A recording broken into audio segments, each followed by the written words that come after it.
भंडारा जिल्ह्यातील साकोली विधानसभा क्षेत्रातून 208 मतांनी निवडून आलेल्या नाना पटोले यांनी ईव्हीएम मशीनवर विश्वास नसल्यास पुन्हा एकदा बॅलेट पेपरवर निवडणूक लढावी।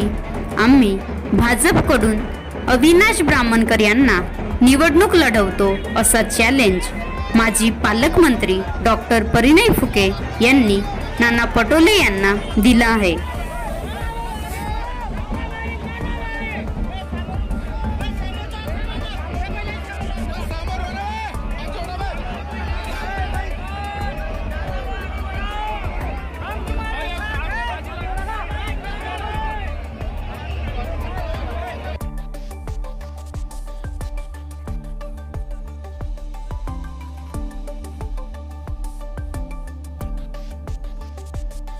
देखिए, नाना पटोले हर बार जब भी इलेक्शन हारते या कम वोटों से वो जीतते हैं तो वो ईवीएम पे या इलेक्शन कमीशन पे आरोप करते हैं। उनका पिछले अनेक सालों से वो इसी प्रकार से इलेक्शन के आगे, इलेक्शन जैसे चालू होता है उनके पास कोई भी दूसरा मुद्दा नहीं होता है, उनके पास विकास का मुद्दा नहीं होता है, उनके पास अपने मतदार संघ का डेवलपमेंट का रोड मैप भी नहीं होता है। सिर्फ उनके पास ऐसा कुछ तो एक नेगेटिव विषय पे वो इलेक्शन लड़ते हैं और लोगों को गुमराह करने का काम वो करते हैं। अनेक वर्षों से वो इसी टैक्टिक के भरोसे चुन के आए हुए। मेरा ये माध्यम से नाना पटोले जी को चैलेंज है कि उनने अभी साकोली से 208 वोट से वो चुन के आए, उनने अपने पद का राजीनामा देना चाहिए और उसके बाद बैलेट पे इलेक्शन, हमारी भी तैयारी है बैलेट पे इलेक्शन लड़ने की। हमारे अविनाश ब्राह्मणकर जो 208 वोटों से हारे वो भी लड़ने के लिए तैयार है। फिर से एक बार दूध का दूध और पानी का पानी हो जाएगा।